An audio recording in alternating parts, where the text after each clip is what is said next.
Salam sejahtera, terima kasih karena bersama dengan saya di Nazilin Unity Channel. Ini kejutan paling besar dalam dunia politik, juga dalam dunia SPRM di Malaysia. Pastinya keputusan yang diumumkan ini membuatkan lebih ramai orang takut dan mungkin akan lebih berhati-hati. Ini apabila disahkan Azam Baki dilantik semula sebagai Ketua Pesuruhjaya SPRM. Kita ketahui sejak Azam Baki menjadi Ketua Pesuruhjaya SPRM, banyak tangkapan demi tangkapan yang melibatkan jerung-jerung besar telah pun berlaku.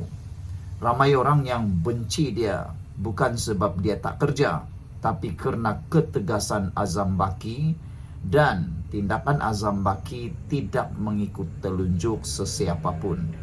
Beliau bekerja dengan tegas, penuh integriti, dan telah pun membuat reformasi yang luar biasa. Sejak hari pertama Azam Baki menjadi Ketua Pesuruhjaya SPRM, ramai orang yang tak suka.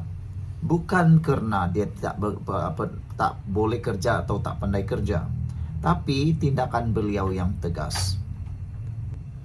Tetapi kerana tindakan Azam Baki yang cukup tegas dan sangat berintegriti.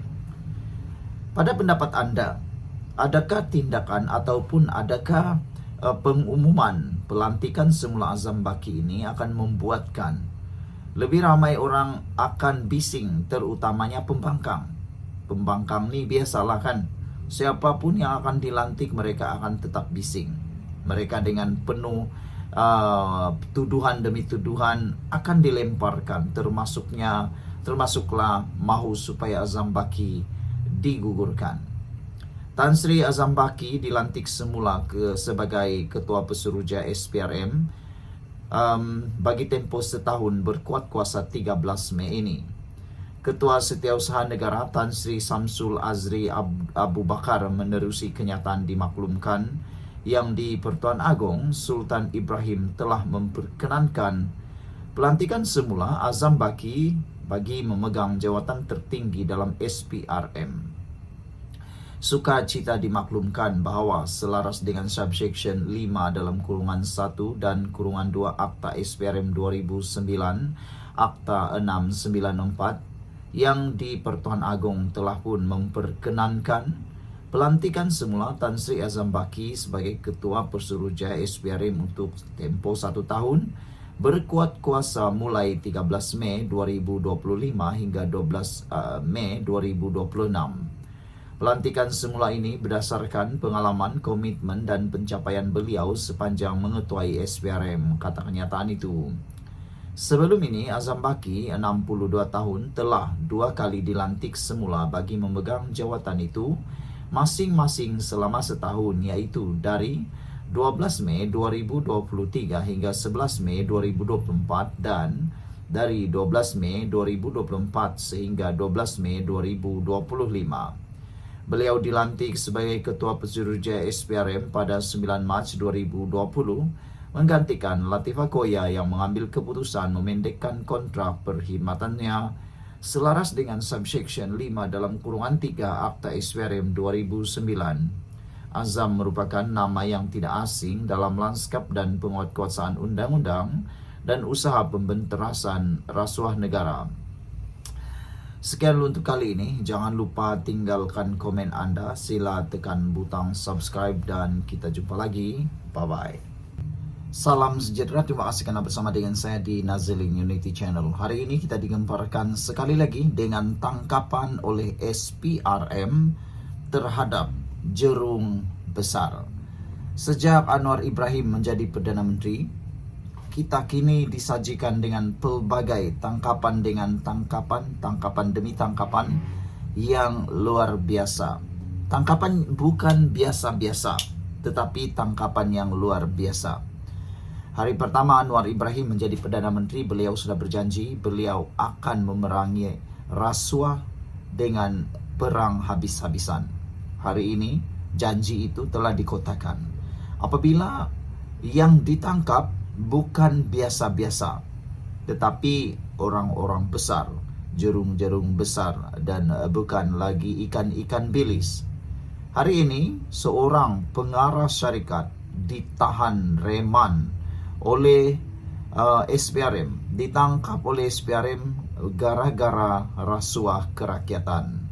Sebelum kita teruskan ulasan kali ini, siapa yang ada masalah kencing manis, gout, dan tinggi darah, tekan butang produk yang ada dalam video ini, karena produk kencing manis, tinggi darah, dan juga gout yang ada dalam video ini dapat membantu Anda menyelesaikan masalah itu dengan harga yang cukup murah.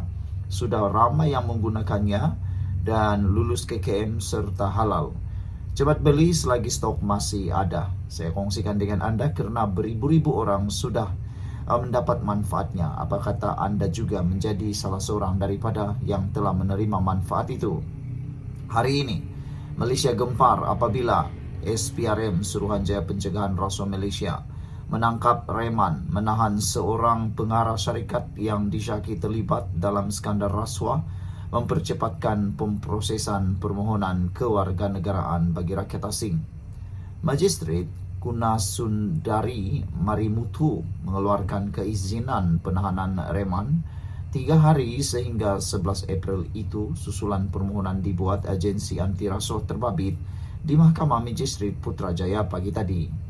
Menurut sumber, suspek seorang lelaki berusia 50-an dan ditahan kira-kira jam 4.55 petang semalam ketika tiba di Ibu Pejabat SPRM di Putrajaya untuk direkodkan keterangannya. Suspek dipercayai bersubahat dengan beberapa individu lain untuk menawarkan rasuah antara RM1.000 hingga RM30.000 bagi setiap permohonan kepada pegawai di Jabatan Kerajaan sejak tahun 2023. Wow, ini bukan satu jumlah yang main-main. Ini satu jumlah yang besar. Bayangkan sehingga RM30.000 setiap permohonan rasuahnya. Patutlah ramai orang yang berminat sangat, jumlahnya luar biasa. Sokongan itu bertujuan untuk memudahkan kelulusan permohonan kewarganegaraan Malaysia bagi warga asing tanpa perlu mengikut prosedur yang sepatutnya, kata sumber itu. Ramai netizen yang mencadangkan orang-orang seperti ini, pemberi rasuah dan penerima rasuah, patut diberikan hukuman paling berat yang ada di Malaysia. Mereka kata hukuman yang ada sekarang mungkin tidak membuat mereka serik. Jadi apa pula pendapat Anda semua? Ada juga persoalan ialah mengapa para penjawat awam sanggup menerima rasuah. Ada yang mengatakan mungkin kerana gaji yang kurang. Apa pula pendapat Anda? Patutkah dinaikkan lagi gaji sehingga barulah berhenti perbuatan rasuah? Sementara itu, pengarah kanan bahagian perisikan SPRM Idris Zaharuddin mengesahkan penahanan berkenaan dan memberitahu kes disiasat mengikut Seksyen 17 Akta SPRM 2009. Sekian untuk kali ini. Jangan lupa tinggalkan komen Anda, tekan butang subscribe. Bye-bye.